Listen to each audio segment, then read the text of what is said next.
Bonjour tout le monde, bienvenue dans notre premier petit déjeuner d'Atmo France. Alors, on va demander aux intervenants de couper leur micro, parce qu'on vous entend. Bienvenue donc à ce premier petit déjeuner Atmo France en direct sur Facebook, sur Twitter. Est-ce que la technique peut me confirmer que ça marche, que nous sommes bien en live ? Il me semble que oui. Et donc, on va commencer par vous remercier d'être nombreux connectés ce matin. Il est tôt, mais c'est le bon moment pour s'informer sur la qualité de l'air. On vous remercie de vous intéresser à ce sujet. On sait que vous êtes de plus en plus nombreux en France à être préoccupés de la qualité de l'air parce que vous vous intéressez à ses effets sur la santé. On sait que la qualité de l'air en France, malheureusement, c'est plus de 48 000 morts prématurées chaque année. On sait aussi que ce sont différents troubles, qu'un Français sur 4 est allergique au pollen, qu'il y a de multiples conséquences sur la santé. On sait qu'il y a aussi des conséquences sur l'économie. Un rapport du Sénat avait montré en 2015 que la mauvaise qualité de l'air coûtait plus de 100 milliards d'euros par an en France. Et puis récemment, avec le Covid, vous avez été aussi nombreux à nous interpeller sur les interactions entre la qualité de l'air et le Covid. Est-ce que la mauvaise qualité de l'air accentuait les chances ou la malchance plutôt d'être victime du Covid ou d'avoir des effets plus graves une fois qu'on avait cette maladie. Et surtout, vous ne vous arrêtez pas à ce que la qualité de l'air vous inspire en tant que peur, mais vous vous dites aussi et vous nous interpellez souvent sur ce que vous pouvez faire. Comment vous pouvez, vous, baisser votre impact sur la qualité de l'air et comment aussi, si la qualité de l'air est dégradée, vous pouvez éviter d'être trop exposé à cette mauvaise qualité de l'air. Notamment, on fournit chez Atmo France et chez les associations agréées de surveillance de la qualité de l'air l'indice Atmo qui vous permet tous les jours de vous informer sur la qualité de l'air. On reçoit beaucoup de questions qui nous demandent mais comment vous le calculez, comment ça marche, comment vous mesurez cette qualité de l'air, quels sont les outils, quelles sont les méthodes. Et c'est pour ça qu'on est là ce matin pour vous détailler cela avec une très chouette équipe de chez nous. Donc on vous les présente. Il y a David Bréon qui est directeur d'Air Pays de la Loire. Il y a Élise Darlé qui est en fait chargée de la communication à Atmo. Bonjour Anaïs. Bonjour, excuse-moi Élise, Anaïs est ta collègue. Il y a Alan qui est ingénieur d'études en inventaire et modélisation à Gwedair. Alors on lui fait un bisou particulier parce qu'il est 3h du matin chez lui et qu'il nous fait le plaisir d'être réveillé et en forme. Bonjour et à puis tous. il y a Clément Bré qui est lui responsable du laboratoire de chimie à Atmo Auvergne-Rhône-Alpes. Et puis donc moi-même, Marine Tondelier, je suis déléguée générale d'Atmo France. Peut-être avant de commencer de rentrer dans le vif du sujet, on va juste vous présenter qui nous sommes. Atmo France et les associations agréées de surveillance de la qualité de l'air, les ASCA, comme on dira beaucoup ce matin. Les ASCA, ce sont des associations, loi de 1901. Elles existent depuis en moyenne une 40aine d'années. Et depuis la loi sur l'air de 1996, elles sont officiellement agréées par l'État français pour surveiller la qualité de l'air en France. C'est-à-dire que ce sont nos mesures, nos données, qui sont les données officielles françaises et qui servent notamment à être transmises à l'Union européenne pour, par exemple, quand on dit que la France est en contentieux parce qu'elle ne respecte pas tel ou tel seuil sur tel ou tel polluant, c'est sur la base de nos données. Et donc, c'est un travail qui est assez sérieux, qui est très réglementé. On a l'appui pour le faire, bien sûr, du ministère de la Transition écologique, mais également du laboratoire central de surveillance de la qualité de l'air, le LCSQA, qui est un peu notre coordinateur technique. C'est avec lui qu'on vérifie que nos stations sont implantées au bon endroit, que nous mesurons bien l'air, que nos appareils sont bien étalonnés. Et on travaille au quotidien avec tout ce dispositif qui permet à l'école française, je le précise, d'être l'une des plus réputées au monde pour le sérieux de sa mesure de la qualité de l'air. Alors, je précise juste avant de commencer qu'on a un fonctionnement un peu particulier et là aussi au monde c'est unique la manière dont les ASCA fonctionnent et en France nous sommes le seul domaine, l'air, sur lequel la surveillance est organisée comme cela. Je vous ai dit qu'on était des associations. Nous sommes vraiment des associations et dans nos conseils d'administration, dans nos assemblées générales, dans chaque région en France, que ce soit Air Paris, Air Pays de la Loire, Atmo Hauts-de-France, dans toutes les régions, nous avons 4 collèges de représentants dans nos conseils d'administration et nos AG qui représentent en fait tout ce que la France ou le territoire compte de parties prenantes de la qualité de l'air. C'est-à-dire que nous allons avoir bien sûr des représentants de l'État, le préfet, l'agence régionale de santé, différentes représentations locales de l'État. Nous allons aussi avoir des collectivités locales. Alors, ça va de la région jusqu'aux communes, en passant par les départements, par des communautés de communes, des métropoles, des regroupements en fait de villes. Et puis nous avons aussi un collège qu'on appelle le collège industriel ou le collège des émetteurs. Donc ça peut être voilà, des industriels du secteur qui contribuent aussi au financement de la surveillance de la qualité de l'air. Et puis, ça peut être aussi des agriculteurs, des représentants du secteur routier. Et puis, un quatrième collège qui est plutôt un collège de représentants associatifs, alors d'associations qui se battent sur des sujets sanitaires, sur des sujets environnementaux, sur des sujets aussi de droits des consommateurs parfois. Et puis aussi des personnalités qualifiées qui peuvent être, par exemple, des médecins, mais il y a plusieurs types de personnalités qualifiées chez nous. Ça veut dire qu'à la fin, on a à peu près toutes les personnes qui sont concernées par la qualité de l'air sur un territoire qui participent à cela. Et c'est assez intéressant, je dois le dire, au quotidien de travailler avec tous ces acteurs. Et donc surtout, il y a vous, il y a le grand public. On est dans nos missions officielles, il n'y a pas que la surveillance de la qualité de l'air, il y a aussi l'accompagnement de tous les acteurs pour améliorer leur impact sur la qualité de l'air, mais aussi la pédagogie, la sensibilisation du grand public et l'explication en fait de comment tout cela fonctionne. Et c'est pour ça qu'on est là ce matin dans ce premier petit déjeuner grand public. Il y en aura d'autres, on en parlera en conclusion. Mais on va commencer avec Clément Bray. Et parce qu'on va vous expliquer comment on mesure en fait au quotidien la qualité de l'air. Et donc Clément, tu travailles à Atmo Auvergne-Rhône-Alpes. Tu es en charge de l'unité laboratoire. Tu vas nous en dire un petit peu plus. Oui, alors je vais vous parler surtout des stations de mesure. On est ici dans la station de mesure de Lyon-Centre, dans laquelle on retrouve différents analyseurs qui permettent d'analyser les concentrations sur différents polluants. Donc, on est dans votre dans votre station de mesure de Lyon et tu vas donc faire visiter la station. C'est ça. Alors, on va commencer par l'extérieur. En fait, les stations de mesure sont situées dans des endroits, on va dire, stratégiques selon des critères bien définis par la directive européenne et le LCSQA. Donc ici, on est au centre de Lyon, c'est une station qu'on appelle de fond urbain. Explique-nous ce que ça veut dire une station de fond urbain. Alors, une station de fond urbain, c'est une station qui est représentative de l'air que respirent les gens en ville, indépendamment des sources. Donc, voilà. C'est la différence entre une station de fond urbain, comme on voit là, et ce qu'on appelle parfois des stations de proximité trafic, qui sont là vraiment très proches d'un gros axe routier et qui sont là pour mesurer son impact. Et c'est ça ? C'est ça, exactement. Et donc là, on a un exemple également de station trafic. Donc celle-ci se trouve à Grenoble, au bord de la rocade sud de Grenoble. Là, elle est vraiment carrément au bord de la route et elle permet de mesurer l'influence du trafic sur ce secteur et d'être représentative du trafic. Voilà. On a également, dans les typologies de stations, on a également des stations qui peuvent être rurales, donc qui sont là complètement éloignées de toute source de pollution et qui sont représentatives du fond rural, voilà, qui permet de mesurer généralement la qualité de l'air avec le transport longue distance. D'accord. Et du coup, est-ce que tu peux peut-être nous expliquer la différence aussi entre une station fixe et une station mobile ? Oui, alors les stations fixes, alors comme leur nom l'indique, elles sont fixes et donc c'est des cabines comme celle-ci qui sont voilà, fixées au sol et qui mesurent la qualité de l'air toujours au même point. Et on dispose également de stations mobiles qui, elles, peuvent être déplacées. Donc, c'est des remorques ou des camions, des petits fourgons qui sont équipés avec le même type d'analyseur et qui permettent d'aller explorer un secteur ou un autre pendant un temps donné. Et on s'en sert généralement plus pour faire des études spécifiques. Et voilà. Pour la qualité de l'air au quotidien, c'est vraiment les stations fixes. D'accord. Et à peu près combien d'appareils de mesure par station, du coup ?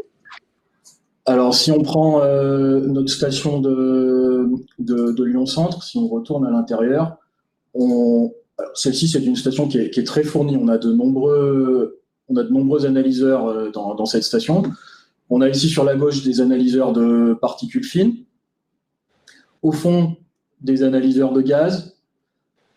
Ici sur la droite, 2 analyseurs qui permettent d'analyser la composition des particules en temps réel, donc sur certains polluants bien spécifiques. Et ici, alors, on a des préleveurs, qui sont une sorte de gros aspirateurs qui permettent de collecter sur des filtres des particules pour ensuite faire des analyses qu'on ne peut pas faire en temps réel, qui sont faites dans des laboratoires. Et voilà, du coup, ces appareils, ils coûtent combien?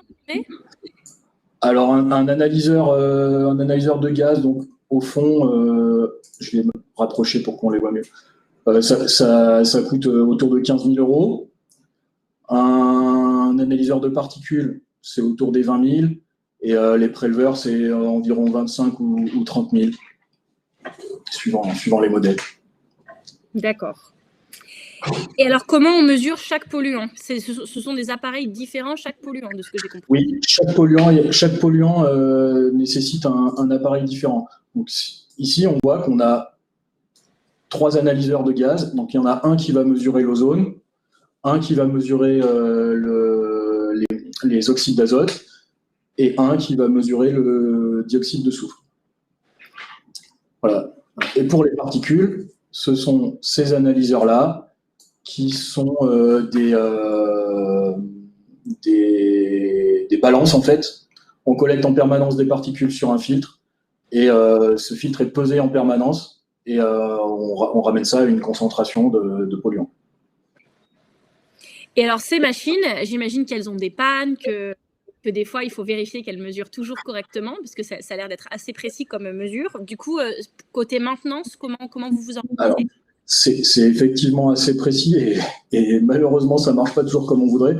Donc, on a, comme toutes les autres ASCA d'ailleurs, sur l'ensemble de la région, une équipe de techniciens qui sont en charge de la maintenance de ces appareils et du réglage. Il y a un étalonnage périodique qui permet d'assurer la bonne qualité de la mesure entre les 2 étalonnages. D'accord. Et donc, l'étalonnage, est-ce que tu peux nous expliquer ce que c'est? Oui, alors les techniciens viennent sur le terrain avec une bouteille de gaz étalon dont on connaît la concentration précisément et ils font analyser par l'analyseur le contenu de cette bouteille et ils ajustent les paramètres de fonctionnement de l'appareil pour avoir un fonctionnement correct. Ces bouteilles-là, on connaît leur concentration grâce à notre laboratoire de métrologie qui se trouve ici, mais qui ne veut pas s'afficher. Si. Le laboratoire de métrologie, il dispose également d'analyseurs qui sont des analyseurs de référence. Et non, ça ne s'affiche pas. De mon côté, il est en nocturne, ouais, ton laboratoire. Ouais, il fait nuit au labo de métrologie ce matin. Donc, il y a également des analyseurs et des bouteilles de gaz de référence donc, qui permettent de déterminer la concentration de la bouteille qui va ensuite aller sur le terrain. D'accord. Est-ce que tu nous as expliqué ce que tu voulais nous expliquer ou est-ce que tu as encore des éléments à nous apporter? Non, je pense qu'on a expliqué ce qu'il y avait à dire. Peut-être qu'il y a des questions dans le chat. Alors, il y a des questions dans le chat, spoiler alerte, notamment des personnes qui nous demandent si les méthodes de mesure sont normalisées, si elles sont identiques dans toute l'Europe. Alors oui, elles sont normalisées justement par la directive européenne et des normes qui sont utilisées par toutes les ASCA de France et les organismes équivalents dans les autres pays. Et quelqu'un nous demandait aussi comment on choisit l'endroit où on met une station. Alors, c'est relativement complexe de choisir l'emplacement d'une station. Alors déjà, il faut qu'elle réponde à un objectif, pour savoir quel polluant on veut mesurer et où. Et ensuite, c'est soumis à on ne se met pas non plus où on veut parce qu'il y a une occupation du sol, donc c'est toujours soumis à des autorisations administratives. Et le choix technique guide parfois le choix, comment dire, le choix scientifique, quoi, le choix de l'intérêt pour aller mesurer plus à un endroit ou à un autre. Voilà, il y a des secteurs où il faut faire des analyses et d'autres qu'on délaisse entre guillemets, mais qui sont pour lesquels on a des valeurs grâce à la modélisation, par exemple. Entendu. Eh ben, écoute, merci Clément. Je crois que tout le monde a tout compris à ce stade. On salue l'arrivée de François Chetzel, qui représente la mairie de Strasbourg et qui est la présidente, je le précise, de l'Alliance française des collectivités pour la qualité de l'air. Si des collectivités sont présentes et ne connaissent pas cette association, je vous invite à vous rapprocher d'eux. Ils font des choses très intéressantes qui vous aideront sur vos territoires. Et puis, du coup, Clément va te remercier pour ces explications très pédagogiques. Et maintenant qu'on sait comment on calcule la qualité de l'air, on va maintenant vous expliquer comment on la mesure. Une fois qu'on a ces mesures issues des instruments de mesure, comment on peut les analyser, comprendre ce que nous venons de mesurer. Et on va commencer par une petite vidéo d'Airparif. Donc c'est Estelle, qui est chimiste à Airparif, avant de retrouver Élise d'Atmo Bourgogne-Franche-Comté qui nous expliquera tout cela. Estelle. Je suis chimiste à Airparif, l'Observatoire de l'air en Île-de-France.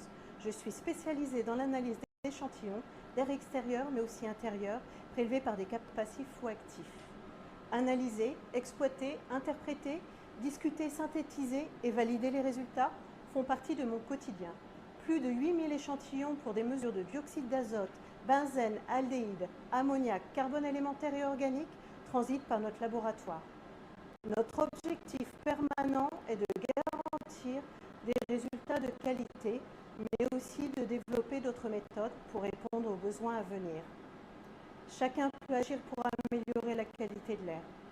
Et pourquoi pas chez vous, en commençant par adopter les bons gestes, comme par exemple en évitant de faire brûler encens et bougies et préférer les produits ménagers naturels ou avec.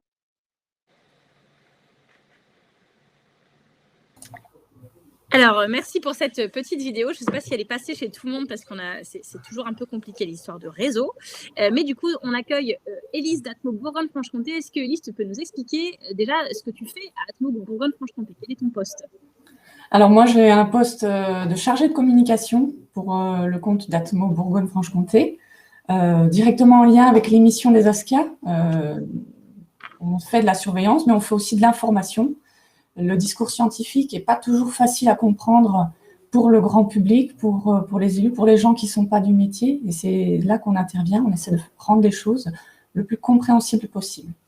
Eh bien, écoute, on va tester ça en direct ce matin. Est-ce que tu peux peut-être commencer par nous expliquer pourquoi tous les polluants ne sont pas mesurés de la même manière? Eh bien, la réponse est simple, c'est parce que tous les polluants sont différents les uns des autres. Finalement, un polluant, il faut voir ça comme une molécule ou un atome, dans les cas les plus simples. Et du fait de leur constitution différente, ils n'auront pas des comportements identiques. Et chaque polluant va avoir des caractéristiques qui lui sont propres, au même titre qu'une personne, elle a un caractère. Les polluants ont aussi leur caractère, leur façon de réagir dans un environnement donné, ce qui fait que les méthodes de mesure ou d'analyse seront différentes en fonction du polluant auquel on s'intéresse. D'accord, et du coup, est-ce que tu peux nous dire, pour ce qui est des ASCA, dans nos laboratoires, quels sont les polluants que nous analysons et avec quelle technique? Alors, dans nos laboratoires, on va analyser certains polluants. Donc, Clément a parlé de polluants qui sont mesurés via les analyseurs, l'ozone, les NOx, le dioxyde de soufre et les particules. En laboratoire, on va s'intéresser à d'autres polluants qu'on aura prélevés d'une manière différente, dont l'analyse n'aura pas pu se faire sur place, contrairement aux analyseurs. Et donc, dans les laboratoires, par exemple à Airparif, dont on vient de voir la vidéo, on va analyser plutôt du benzène, un composé de la famille des BTEX, dans le jargon, ça veut dire benzène, toluène, éthylbenzène, xylène. On va aussi s'intéresser au formaldéhyde, à l'ammoniac, au dioxyde d'azote. On le mesure avec des analyseurs, mais on peut aussi le prélever à l'aide de tubes. Et puis, dans d'autres laboratoires que celui d'Airparif, je pense notamment au LIC dans la région Grand Est, on va aussi s'intéresser à d'autres polluants. Donc là, la palette est vraiment étendue. En plus du LIC et de sous-traitants, on aura aussi possibilité de s'intéresser à des prélèvements d'ozone, de sulfure hydrogène, d'hydrocarbures aromatiques polycycliques. Dans le jargon, on appelle ça les HAP, des métaux, des pesticides, parfois même des dioxines et des moisissures. Entendu. Et alors, du coup, ça se fait à partir de quel prélèveur, de quel capteur? C'est ceux qu'on a vus précédemment dans la fameuse station de Lyon, c'est ça?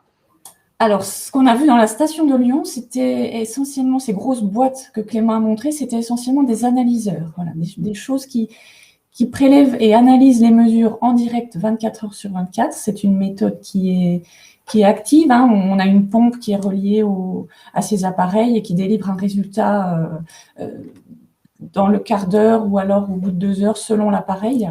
Et puis au laboratoire, on va utiliser plutôt des choses qui auront été plus miniaturisées, on va dire, plus faciles à transporter. Les grosses boîtes de Clément, on ne les emmène pas n'importe où. En plus, il faut de l'électricité pour qu'elles puissent capter les polluants. Donc là, on va avoir des choses plus portatives, des canistères. J'en ai un à côté de moi, par exemple. Ce genre de choses, ça sert à prélever des polluants, ça va au laboratoire ensuite. On a des choses encore plus petites qu'on met dans des boîtes, voilà, des espèces de petits tubes. Ils sont dans des boîtes pour pouvoir les préserver des intempéries, puisque c'est des choses qu'on laisse dehors, hein, à la merci de beaucoup de choses, même des dégradations.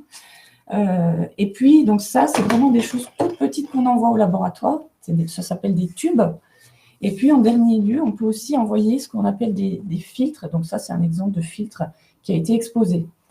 Ici, c'est un filtre vierge. Et là, c'est un filtre exposé. Donc la pollution, c'est quelque chose qu'on peut voir, hein, sur certains de nos préleveurs. Alors, on nous demande justement la différence entre un capteur actif et un capteur passif. Peut-être que c'est le moment idéal pour poser cette question, ça s'articule bien. C'est le bon moment pour poser cette question, exactement. Alors, un préleveur actif, c'est un préleveur qui va nécessiter l'aspiration de l'air. Donc, il ne va pas faire les choses tout seul. Il va falloir le relier à de l'électricité, enfin, pour faire fonctionner la pompe. Alors qu'un préleveur passif, donc typiquement ce genre de petites choses, on va le placer dans l'environnement et puis on va attendre que les choses se fassent, que l'équilibre du dispositif se fasse entre l'air extérieur et puis l'intérieur de ce dispositif. Et puis là, on le relie à aucune pompe, ça n'a pas besoin d'électricité. C'est pour ça qu'on dit qu'il est passif. Il ne bouge pas, il ne nécessite pas d'entretien spécifique. Entendu. Alors du coup, grâce à ces capteurs actifs, passifs, quels sont le type d'informations que vous en retirez après analyse? Alors, on va avoir différents niveaux d'informations. Donc, j'aime bien parler des analyseurs pour comparer un petit peu les différentes méthodes qu'on a. On a des choses qui sont vraiment complémentaires. Les analyseurs vont nous donner des données en direct sur la période de mesure précédente, tandis que les prélèveurs, les petits préleveurs qu'on vient d'aborder, vont plutôt donner des moyennes sur la période de mesure donnée, sur la période de mesure considérée. Si on a mis un petit dispositif, si on a mis des tubes pendant 7 jours, 2 semaines, on aura un résultat pour un polluant donné qui correspondra à une moyenne sur cette période de mesure. Pareil avec un canister, si on vient d'aspirer un échantillon d'air avec cette grosse bonbonne, les résultats qu'il va nous fournir correspondront à un état de l'air à ce moment-là, à cet instant T. Alors tout ça, j'imagine que ça fait beaucoup de données et dans les ASCA, on est habitué à ces données et surtout, ce qu'on veut, c'est les transmettre. C'est pas l'art pour l'art, on n'est pas juste là pour avoir un savoir qu'on garde pour nous. On tient beaucoup à la transparence et au fait que nos données puissent être communiquées largement, que des personnes puissent s'en saisir pour en faire un peu ce qu'elles veulent, des applications, de la recherche, beaucoup, et puis que les citoyens aussi. Je vois que Fos-sur-Mer est présent, je vous vois dans le chat et je sais voilà, qu'il y a des endroits en France où on est particulièrement attentif à la qualité de l'air que l'on respire. Et du coup, voilà, ces données, nous, on tient beaucoup à les transmettre et donc on a mis en place des plateformes qu'on appelle Open Data pour mettre à disposition gratuitement de celles et ceux qui le souhaitent toutes nos données. Peut-être qu'on peut, à ce moment précis, nous montrer une petite vidéo qui nous présente ces portails. L'Open Data, ou données ouvertes, ouverte consiste à mettre à disposition du grand public des données numériques, gratuites et réutilisables grâce à une licence ouverte. Une métadonnée peut être considérée comme la carte d'identité de la donnée. Elle permet de fournir les informations suivantes, comme par exemple les adresses où on peut la télécharger, sa géolocalisation, la façon dont elle a été constituée, le producteur de la donnée et bien d'autres informations encore. Nos métadonnées sont accessibles sur le portail Open Data à la rubrique Métadonnées. Au total, Atmo Normandie met à disposition 29 jeux de données. Il est possible de retrouver les indices Atmo et leur historique, les épisodes de pollution, les mesures horaires, journalières, mensuelles et annuelles, les modélisations régionales et urbaines, ainsi que les résultats de l'inventaire des émissions. Les données disponibles sur le portail Open Data sont téléchargeables en plusieurs formats. Par exemple, il y a le format fichier de forme, utilisable dans un SIG, feuille de calcul, utilisable dans Excel, mais aussi le format GeoJSON ou WFS. En ce qui concerne le flux WFS ou Web Feature Service, il est possible de cliquer ici et ensuite de copier-coller l'adresse qui se cite de votre navigateur pour le glisser dans votre SIG. Cela facilitera la réutilisation par le grand public ou bien par les développeurs. L'ouverture des données d'Atmo Normandie s'inscrit dans une volonté de garantir la transparence des données sur la qualité de l'air en rendant ce portail accessible au plus grand nombre. Il s'agit également d'une démarche nationale engagée par les différentes associations agréées pour la surveillance de la qualité de l'air. N'hésitez pas à venir faire un petit tour sur notre site internet, à nous suivre sur les réseaux sociaux.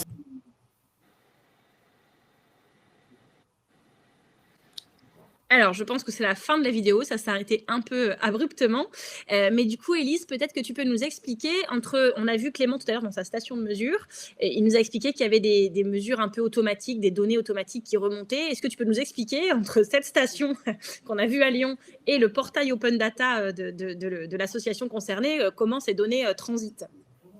Oui, bien sûr. Alors, heureusement pour Clément, il n'est pas censé rester 24 heures sur 24 dans sa station pour pouvoir rapatrier les données. Libérer Clément. Voilà.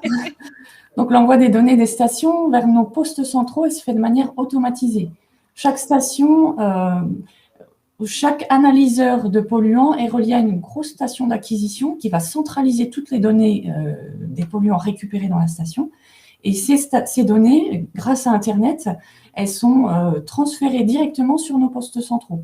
Enfin, donc, du coup, là, on a accès à l'ensemble des données, l'intégralité de toutes les données de tout le réseau du NASCA pour tous les polluants qui sont mesurés. Et ça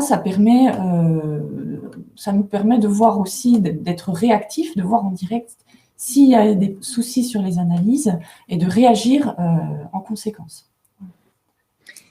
Entendu. Alors, je vois qu'il y a une petite question dans le chat. Je la pose aussi au moment opportun. Quelqu'un nous demande, est-ce que toutes vos mesures sont mises à disposition ? Et alors là-dessus, Élie, je vais t'aider parce que je sais que c'est une question qui se pose différemment dans chaque association. La personne qui posait la question nous posait notamment la question des campagnes de mesures qui sont faites par tube passif. Alors, ce qu'il faut savoir, c'est que, ça rejoindra aussi la question du collègue de Fos-sur-Mer, c'est que dans la surveillance, il y a la surveillance réglementaire, c'est-à-dire qu'il y a la loi, dit l'État français, souvent parce que l'Europe le demande aussi, dit qu'il faut mesurer obligatoirement dans toute la France chaque jour tel polluant.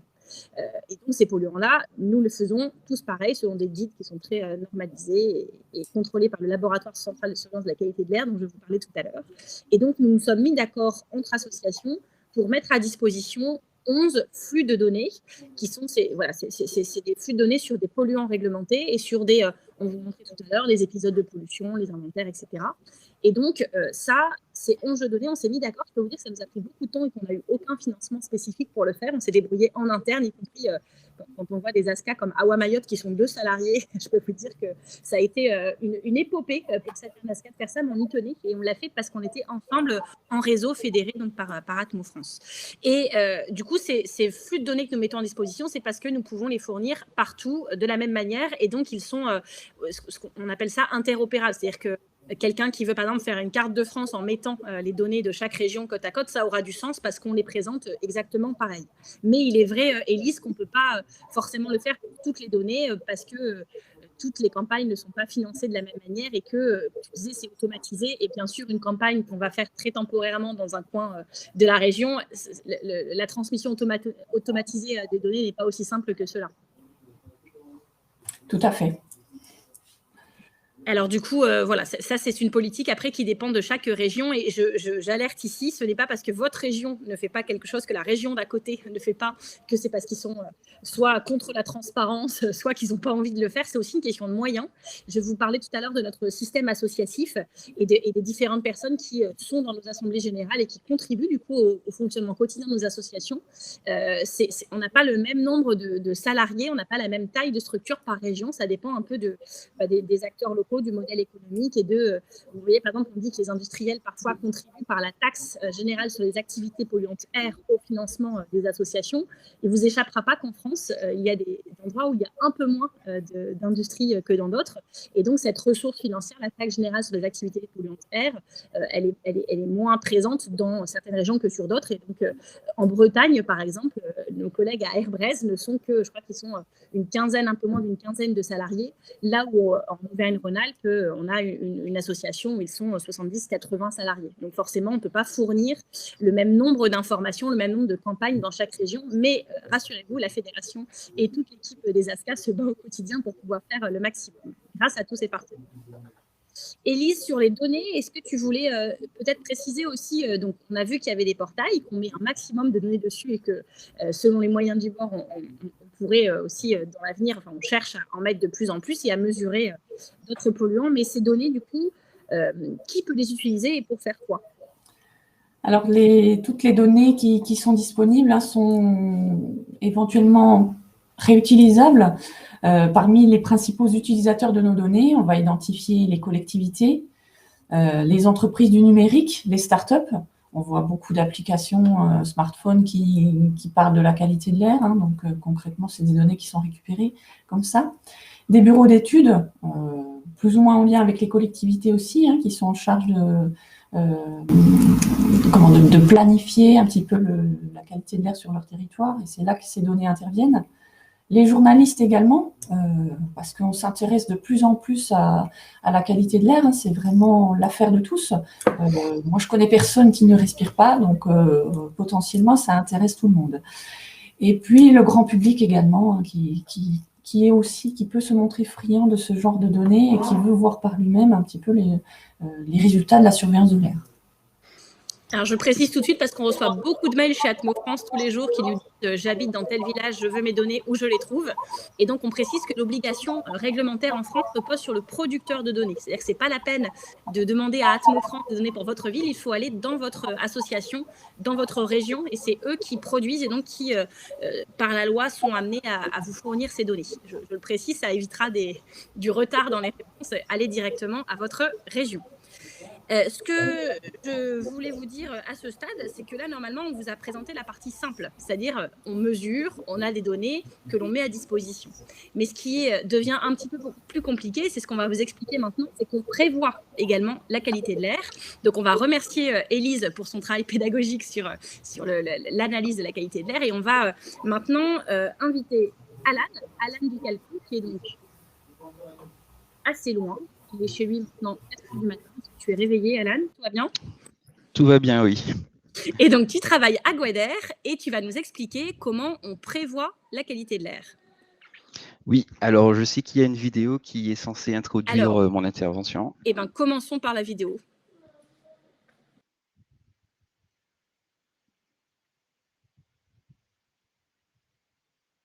Jérôme Cortinovis, ingénieur d'études à Air Normand. Donc je suis en charge de la modélisation et du développement du cadastre des émissions pour donc le réseau. J'ai fait des études effectivement plutôt orientées scientifiques, même très scientifiques, donc sur un doctorat physico-chimie de l'atmosphère, donc qui m'a permis de développer des outils de modélisation. Le travail de la modélisation aujourd'hui est pour nous essentiellement réglementaire, puisque donc, le ministère en charge de l'écologie nous demande chaque année, si on a des constats de dépassement de valeurs limites, d'évaluer les populations qui sont exposées à ces dépassements. Jusqu'à il y a 2 ans, en fait, on avait surtout le dioxyde de soufre qui nous préoccupait. Aujourd'hui, en fait, on a 2 autres polluants qui nous préoccupent. Ce sont le dioxyde d'azote et les particules en suspension, donc les PM10, donc les particules inférieures à 10 microns. Concrètement, on récupère des données d'émissions, on va la faire interférer avec une donnée météorologique et des données aussi topographiques, donc pour modéliser les obstacles qui peuvent se présenter à la dispersion de ces polluants. Et par exemple, sur le dioxyde d'azote, où dès l'instant on a un dépassement constaté sur une des stations, nos stations de mesure, on va faire tourner ces modèles-là, ça nous donne des cartographies de concentration, qu'ensuite on va coupler avec des données de population. Là vous avez le cas de l'agglomération rouennaise, on a dans plusieurs zones, là tout ce qui ressort du jaune jusqu'au rouge, on a un dépassement, on a des zones de dépassement de valeur limite, on a un peu plus de 75 000 personnes qui sont exposées à ces dépassements, ce qui représente à peu près 15% de la population de l'agglomération. Ces cartographies-là, donc de zones sensibles, nous permettent aussi d'alimenter le schéma régional air-climat-énergie. C'est aussi à l'horizon 2020, normalement 2020-2050, qui est en cours d'élaboration dans la région.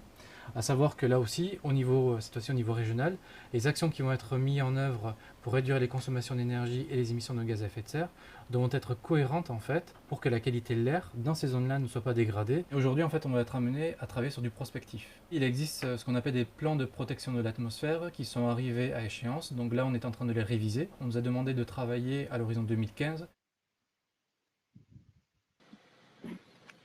Merci à Atmo Normandie pour cette petite vidéo. Et du coup, Alan, tu es beaucoup plus confort maintenant qu'on a vu cette vidéo pour nous expliquer comment, par la modélisation, on peut prévoir la qualité de l'air. Exactement. Alors, pour prévoir la qualité de l'air, les prévisionnistes s'appuient sur des modèles de prévision. Donc, ce sont des outils numériques qui traduisent en équations mathématiques, des phénomènes réels. Donc, à partir d'un état initial de la qualité de l'air, notamment à l'aide du réseau de mesure, par exemple, mais aussi à partir de ces équations que j'évoquais tout à l'heure, qui sont dans ces modèles, et qui traduisent tous les phénomènes, toutes les interactions qui existent dans l'atmosphère, mais aussi à partir des prévisions météorologiques, qui sont des données d'entrée des modèles. On peut prévoir les concentrations au niveau au niveau d'une région. Donc, pour pouvoir prévoir ces concentrations, effectivement, j'ai évoqué les différents phénomènes physiques, mécaniques, chimiques qui ont lieu, mais on a aussi besoin d'avoir une connaissance sur la répartition spatiale des émissions. Donc, c'est un travail que les ASCA font, c'est la production d'un inventaire des émissions qui rentre dans nos modèles de dispersion atmosphérique pour pouvoir prévoir ces concentrations de polluants en tout point du domaine. Parfait. Et du coup, il y a une question dans le chat qui nous demande comment sont fixées les valeurs limites. Alors, les valeurs limites… Spécialistes dans le chat, il y a des questions qui ne sont pas pour rigoler. Ouais, je vois ça. Alors, les valeurs limites sont fixées au niveau européen, il me semble, et c'est traduit dans la loi française. Donc, ce sont souvent des recommandations de l'OMS ou de différents organismes scientifiques au niveau sanitaire qui évaluent la dangerosité des polluants sur l'organisme, mais aussi parfois sur l'environnement. Pour certains polluants, on a aussi l'impact sur l'environnement. Et c'est ainsi que sont déterminées les valeurs limites. Alors, il y a une question qui nous revient aussi souvent à la fédération. Les gens nous disent, moi, je n'ai pas de station près de chez moi. Et donc, ça veut dire que je n'ai pas de données. Comment vous faites pour savoir l'air qu'il y a chez moi alors que je n'ai pas de station? Effectivement. Alors, c'est un des grands avantages de la modélisation, justement, puisqu'on peut ainsi réaliser des cartographies des concentrations, et ce, pour chacun des polluants. Donc, les prévisionnistes ont toujours utilisé les modèles, mais souvent, c'était pour donner une information qui était représentative d'une région. Aujourd'hui, avec les cartographies, représentative d'une zone, pardon. Aujourd'hui, avec les cartographies qu'on peut avoir à partir des modèles régionaux, on peut aller à une résolution de l'ordre du kilomètre. On a aussi des modèles urbains qui fournissent des informations de l'ordre de la dizaine de mètres. Donc, je crois que les plus performants vont à 12 mètres. Donc, c'est une information qui est très, très proche du citoyen. Entendu. Alors, une question qui revient beaucoup aussi, qui va en faire rire certains. Est-ce que c'est fiable, vos prévisions? Et par rapport aux prévisions météo, est-ce que c'est plus fiable ou moins fiable qu'une prévision météo? Alors, la qualité de l'air est fortement dépendante de la météo en fonction des conditions atmosphériques. Donc, c'est sûr qu'on a une dépendance des qualités de prévision météorologiques. Maintenant, au sein de la qualité de l'air, il y a des méthodologies qui sont mises en place pour augmenter cette fiabilité. Alors, je sais par exemple qu'on a l'intégration de mesures réelles Donc, c'est ce qu'on appelle assimilation dans le jargon, qui permet d'avoir de meilleures performances, de meilleurs résultats du modèle. On a aussi la complémentarité des modèles que j'ai décrits avec des modèles statistiques qui se basent souvent sur un historique, mais aussi sur plusieurs variables explicatives qui permettent aussi encore d'améliorer la fiabilité des modèles. Et de plus en plus, on utilise la prévision d'ensemble. Donc, c'est qu'on multiplie les modèles avec des propriétés différentes, des capacités différentes qui permet à la fin d'augmenter notre capacité à prévoir la qualité de l'air. Donc, ce sont des résultats qui sont fiables et j'oublie un point important, la prévision est basée sur les modèles, mais il y a aussi l'expertise du prévisionniste qui rentre en compte. Donc, ça, c'est important que tu nous parles parce que c'est pas forcément clair pour tout le monde en général. Le fait qu'il y a un modèle mais qu'il y a un prévisionniste. Exactement. On ne s'appuie pas simplement sur les résultats du modèle, mais il y a aussi une interprétation des résultats qui est faite par le prévisionniste pour pouvoir ensuite le traduire en information au grand public. Et donc, ces deux éléments, l'expertise du prévisionniste qui monte en compétence au fur et à mesure de son expérience, qui monte en compétence sur la connaissance du modèle, mais aussi sur la connaissance des phénomènes de qualité de l'air, et les modèles qui aussi s'améliorent de plus en plus. Et comme j'ai précisé, les différentes techniques qui sont mises en place pour augmenter la fiabilité permettent d'avoir des résultats qui sont suffisamment fiables. Alors, j'aimerais préciser que sur les différentes ASCA, nous ne sommes pas tous au même niveau. Il y a des ASCA qui le font depuis plus longtemps, donc ils sont déjà un peu plus avancés, mais ce qui est intéressant, c'est de voir qu'entre nous, il y a une entraide et puis aussi tout ce qui est modélisation et prévision sont chapeautés par le LCSQA, qui permettent justement d'avoir une progression nationale sur la qualité de l'air, sur la prévision de la qualité de l'air, pardon. C'est le fameux modèle associatif dont je vous parlais tout à l'heure, et c'est vrai que c'est agréable de travailler dans un réseau où, certes, on est chacun sur notre territoire, dans notre région, mais il y a beaucoup de transfert d'expérience, de partage. Il y a une communauté de prévisionnistes, une communauté de modélisateurs qui permet de progresser ensemble. Une petite question de JCM dans le chat qui nous demande, c'est très perspicace, comment vous faites de la modélisation en prenant en compte, par exemple, comment vous prenez en compte dans la modélisation, la cheminée d'à côté?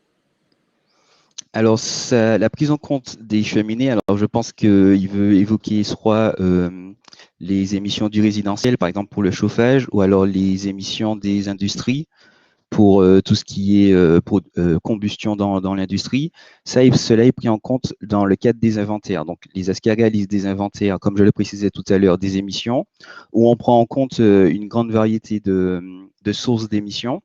Donc, il y a, comme je le précisais, l'industrie, le résidentiel, mais le trafic routier aussi. Et donc, tous ces éléments sont pris en données d'entrée du modèle. Plus précisément, pour répondre à la question des cheminées, ce sont des émissions qu'on va appeler ponctuelles, qui nous permettent d'avoir un point sur notre modélisation qui représente cette cheminée et qui a un débit de polluants spécifique à ce point. Donc, on prend bien en compte toutes les informations, celles en tout cas qui sont à notre disposition. Après, ça reste une prévision. Évidemment, s'il se passe un accident quelque part, on ne pouvait pas anticiper. Et donc, ces données sont bien recalculées ensuite à partir des stations, etc., dont on vous a parlé tout à l'heure. Exactement. Tout est clair pour tout le monde. Vraiment, merci tout le monde, parce que pour l'instant, on est sur des sujets un peu ardus, mais j'ai l'impression que la pédagogie est à son maximum. Alors, on a quelqu'un, c'est la personne des feux de cheminée qui nous redemande, par exemple, c'est très précis, dans un lotissement avec ceux qui brûlent du bois en continu. Et on sent le vécu quand même dans cette question. On a souvent des questions aussi chez Atmo là-dessus. Donc ça, forcément, on ne peut pas tout prendre en compte non plus, mais peut-être, Alan, tu peux nous répondre là-dessus? C'est ça. Alors, les émissions du résidentiel sont estimées. Donc, l'inventaire, c'est une estimation des émissions. Donc, à partir des consommations, donc ça peut être du fuel, à partir des consommations du bois. On couple cela avec des facteurs d'émissions fournis par le CITEPA, qui nous permet d'avoir une estimation annuelle des émissions du résidentiel. Donc, effectivement, les comportements qui sont, je dirais, extrêmes, ne seront peut-être pas bien prises en compte, mais de manière générale, on essaie de prendre une moyenne représentative des émissions qui sont produites dans ces secteurs. Parfait. Merci beaucoup, Alan, en tout cas. Alors, je vois qu'il y a des questions sur le microcapteur. Je ne les ai pas posées à Alan parce que ce n'était pas directement son centre d'intérêt et son centre d'expertise. Sachez que, alors, vous avez vu les appareils qu'on vous a présentés tout à l'heure. On vous a donné un petit peu les prix en début d'émission et c'est sûr qu'un microcapteur à 100, 150 euros ne peut pas être aussi précis que les appareils qu'on vous a présentés. Néanmoins, ils ne sont pas dénués d'intérêt. Mais c'est vrai que tous ne se valent pas, que les gens nous demandent souvent... Excusez-moi, je crois que j'ai eu un petit problème de son. J'ai mon Siri qui s'est déclenché. Et donc, les gens nous demandent parfois comment je peux savoir quel microcapteur fonctionne. Moi, je veux faire ça, je veux m'amuser soit à l'intérieur, soit quand je fais du vélo, soit je ne sais pas quoi. Lequel est le plus adapté? Sachez qu'on développe avec le AirLab d'Airparif un challenge microcapteur où on teste un peu comme les appareils photo. Vous savez, des fois, il y a les tests. Nous, on fait avec les microcapteurs. Et donc, on les teste dans différentes situations d'utilisation. Et donc, vous avez tous les résultats qui sont publiés. On peut vous mettre peut-être le lien dans le chat. Et je précise pour celles et ceux à qui on n'a pas pu forcément répondre en direct parce qu'il y a beaucoup de questions et que le temps passe, qu'on vous fera des petits messages privés après. Vous pouvez d'ailleurs continuer quand vous re-regarderez cette vidéo en replay. On vous mettra les replays. Vous pourrez nous reposer des questions en direct message, Twitter ou Facebook. Nous efforcerons d'y répondre. On va passer au dernier sujet de la matinée. Maintenant qu'on sait comment on prévoit la qualité de l'air, on va se poser la question de l'indice Atmo. Alors, c'est un indice normalement que vous connaissez si vous suivez un peu Atmo France, les ASCA et puis la qualité de l'air en général. On va en parler avec David, qui est directeur d'Air Pays de la Loire, mais on a peut-être une petite vidéo pour introduire la séquence.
Alors là, tout le monde est bien réveillé avec cette vidéo d'Atmo Hauts-de-France. C'était pour vérifier que vous étiez encore là. Et on accueille donc David, directeur d'Air Pays de la Loire. Bonjour à toi, David. Bonjour à toutes et à tous. Est-ce que tu peux nous dire, du coup, cet indice Atmo, pourquoi il a changé et à quoi il sert? Oui, bien sûr. Alors, dans la vidéo, on avait quelques éléments déjà. Alors, à quoi il sert déjà? On l'a vu, c'est un indicateur journalier. Grâce à Clément, Élise et Alan, vous avez vu que la qualité de l'air, c'est un sujet qui est complexe et qui prend en compte de nombreux paramètres. Or, il faut quand même, dans un esprit de communication, pouvoir afficher quelque chose de simple et synthétique pour informer vers le grand public, pour que ce dernier ait une vision intégrée et globale de la qualité de l'air à venir. Et d'autre part, pour les personnes sensibles, ça permet d'adapter ses activités, de décider si on va aller courir aujourd'hui ou demain, par exemple. Voilà, donc en fait, on a cet indice qui permet d'avoir comme un thermomètre lisible de la pollution. Alors pourquoi est-ce qu'on l'a changé? Pour plusieurs raisons. Elles ont été évoquées dans la vidéo que vous venez de voir, mais Première raison, c'est déjà mieux tenir compte des meilleures connaissances des effets sanitaires de la pollution. Avec les années qui passent, cette connaissance évolue, et plus elle évolue, plus il faut s'adapter. Autre raison, être disponible partout et plus uniquement dans les plus grandes agglos comme c'était le cas auparavant. Donc maintenant, on a un indice qui est cartographié et accessible en tout point du territoire français. Autre raison aussi, c'est d'être plus cohérent avec un indice européen qui a lui-même évolué fin 2019. Dernière raison, pour être plus cohérent avec les procédures de dépassement des seuils réglementaires, bien que, et j'insiste là-dessus, hein, l'indice ne sert pas à déclencher les procédures, au moins on le rend un peu plus cohérent. Voilà. Et puis, allez, je vais quand même terminer, c'était bien mis en valeur dans cette vidéo. On a quand même intégré un nouveau polluant à grand intérêt sanitaire, hein, les particules fines PM2,5, qui sont les plus petites et qui sont aussi qui ont un intérêt sanitaire particulier. Voilà, donc par exemple, nous, avant le changement d'indice en Pays de la Loire, on avait un décalage qui était très difficile à comprendre entre les informations liées aux études sanitaires que nous diffusons, hein, quand on parle de 48 000 décès anticipés par an liés au PM2,5 en France, et le fait que notre indice était bon 4 jours sur 5 de l'année en Pays de la Loire. Voilà, donc toutes ces informations-là, tous ces changements permettent de s'adapter et d'avoir un discours beaucoup plus cohérent. Donc on précise bien que cet indice s'appelle indice Atmo, qu'il est bien sûr calculé par nous, mais que ces règles de calcul sont définies par un arrêté ministériel qui n'avait pas évolué donc depuis quelques années et qu'on souhaitait faire évoluer, mais c'est pas nous qui décidions, donc ça prend forcément un peu de temps pour des tas de raisons et que on souhaitait le faire évoluer parce que les connaissances sur la qualité de l'air, sur comment on la mesure et aussi sur son impact sur la santé avaient évolué. Donc, on voulait s'adapter à cela, notamment en prenant en compte les PM2,5, mais pas que. Alors, du coup, une fois que vous avez compris ce qui a changé, peut-être que David, tu peux nous expliquer comment on le calcule au quotidien, cet indice. Eh bien, Alan vous a parlé de modélisation, Clément vous a parlé de mesure. En fait, on prend un peu tout ça et on le mouline dans nos moteurs de calcul.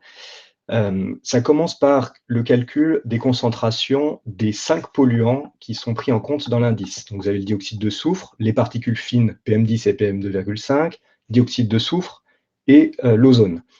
Donc, ces calculs par modélisation et par mesure nous permettent de déterminer ce qu'on appelle un sous-indice pour chaque polluant. Ce sous-indice, on va en tirer celui qui est le plus défavorable pour le jour et le lendemain. On le classe en 6 classes, donc de bon à extrêmement mauvais, et on en tire l'indice pour aujourd'hui et pour demain, et en tout point du territoire, comme j'ai dit tout à l'heure. Parfait. Alors, du coup, une question qui va peut-être répondre aussi aux collègues de Fos-sur-Mer qui disaient tout à l'heure pourquoi vous ne prenez pas en compte les HAP dans l'indice, etc. Donc, pourquoi, David, on prend uniquement en compte les PM10 et les PM2,5, les NOx, l'ozone et le SO2 dans le calcul de l'indice? Pourquoi on ne prend pas en compte les pesticides, la qualité de l'air intérieur? Pourquoi il y a plein de polluants qu'on ne prend pas en compte? Alors, déjà parce que les 5 polluants dont j'ai parlé sont les polluants réglementés dans l'air ambiant. Première raison, et la ça veut dire quoi principale d'ailleurs. Ça veut dire quoi que ce sont des polluants réglementés dans l'air ambiant? C'est-à-dire qu'ils bénéficient, ou ils sont réglementés dans le sens où ils ont des valeurs limites. Alors, ce sont des valeurs soit quotidiennes, soit annuelles, des valeurs qu'il ne faut pas dépasser, et au-dessus desquelles nous allons déclencher des procédures d'information ou d'alerte. D'accord ?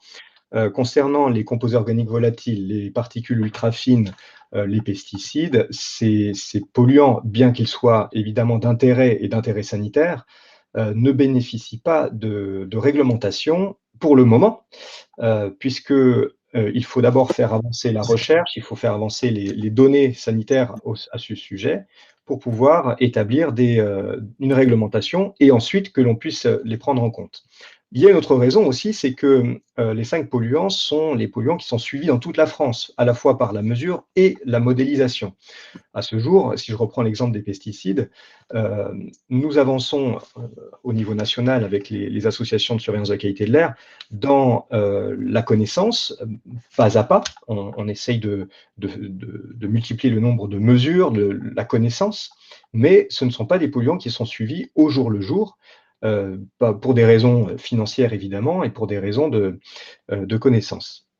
Voilà, donc la grande nouveauté dans l'intégration des polluants, je l'ai dit, c'est l'intégration des PM2,5, dont l'impact sanitaire est importante, et plus que les PM10 d'ailleurs, puisque leur taille fait qu'ils pénètrent plus profondément dans le système cardiovasculaire humain.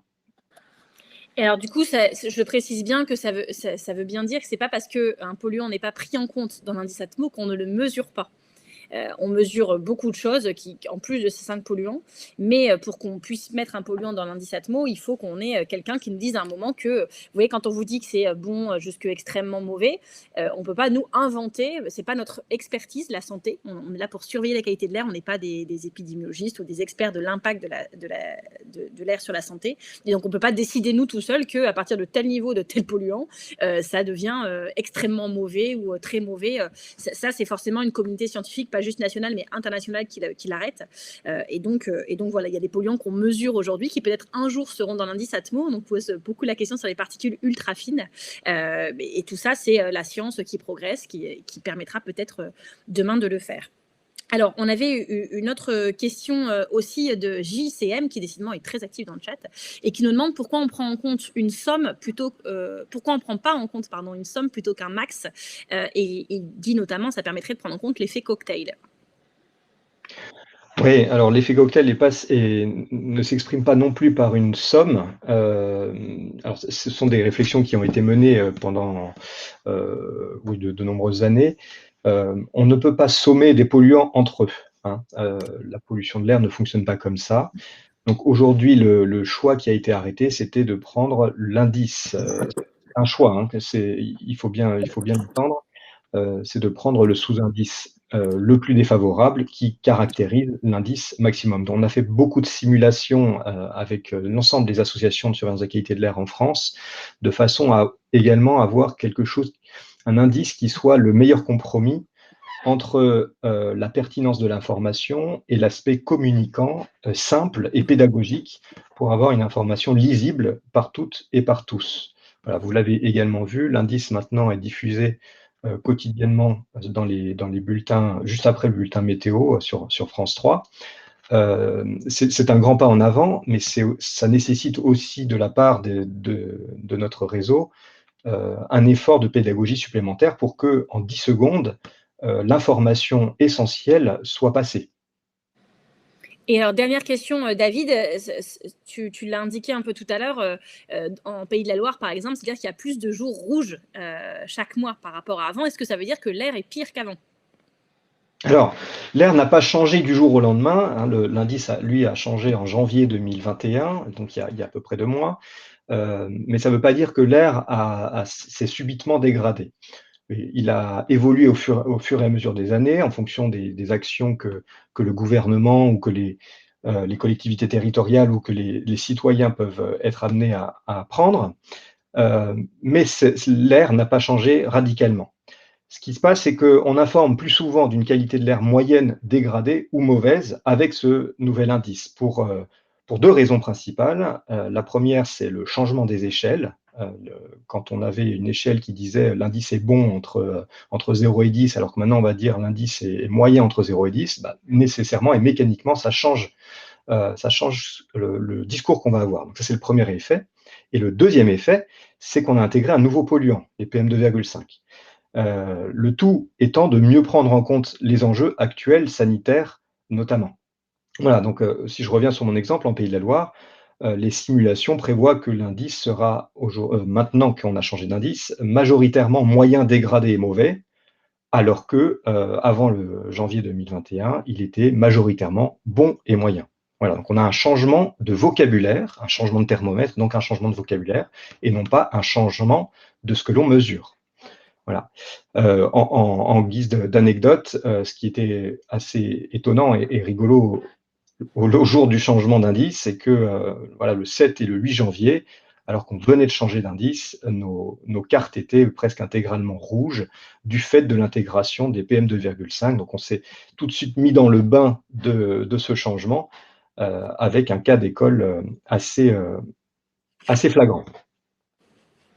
Merci David. Alors je vois des questions dans le chat. Je vois que le collègue de Fos-sur-Mer n'est pas content. Il n'est pas très satisfait, mais on peut pas faire on fera peut-être une émission un jour spéciale sur la pollution industrielle. On ne peut pas traiter de cas trop particuliers parce qu'en réalité, ce serait à Atmos Sud de répondre. Ils ne sont pas là. Ils sont pas là ce matin et on est très attachés dans notre réseau à ce que ce soit les collègues des zones concernées qui vous répondent parce qu'ils sont les meilleurs spécialistes de ce que vous vivez sur le territoire. J'ai vu une question aussi passer qui nous demandait la TGAP. Pourquoi on ne paye pas la TGAP à partir de la première unité de polluants émis. Vous savez, cette taxe générale sur les activités polluantes air. Et donc, du coup, je précise bien que ce n'est pas les associations de surveillance de la qualité de l'air qui écrivent la loi et surtout pas nous qui déterminons le montant de l'impôt. Donc, il y a des questions que vous avez posées qui s'adressent plutôt aux législateurs. J'ai vu aussi des questions sur les valeurs limites, pourquoi on ne prend pas celles de l'OMS, etc. Et donc, sachez que là aussi, c'est la loi qui arrête ça. Et sachez que la directive européenne sur laquelle, bien sûr, se base la France est en train d'être révisée et que Atmo France a fait des contributions, parce que nous appliquons la loi, mais on peut aussi des moments donner notre avis. Et donc, on a fait des contributions pour demander à ce qu'on tende vers les valeurs limites de l'OMS. Et tout ça est en cours au niveau européen.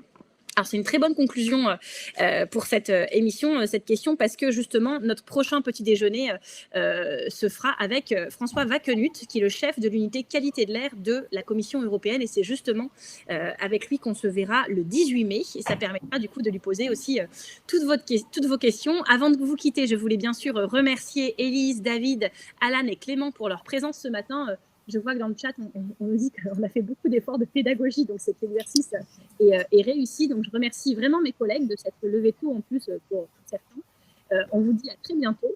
Et puis, vous dire aussi que, bien sûr, on n'a pas pu répondre à toutes les questions précisément, mais qu'on continuera à le faire en message privé Facebook. Donc, si vous nous les posez maintenant ou plus tard en message privé Facebook, Twitter, on s'attachera bien sûr à y répondre. Vous dire aussi que vous pouvez vous inscrire à nos newsletters, donc celle d'Atmo France sur notre site et celle de l'Association de surveillance de la qualité de l'air dans votre région, que ça permet aussi d'avoir des informations toute l'année et d'être invité au prochain petit déjeuner. Voilà, il nous reste à vous souhaiter une bonne journée. Respirez bien, suivez bien les bons gestes pour aussi limiter votre impact sur la qualité de l'air. On vous souhaite une jolie journée, on vous souhaite une belle fin de semaine et puis on vous dit surtout à très bientôt. Au revoir. Au revoir à tous. Au revoir, bonne journée.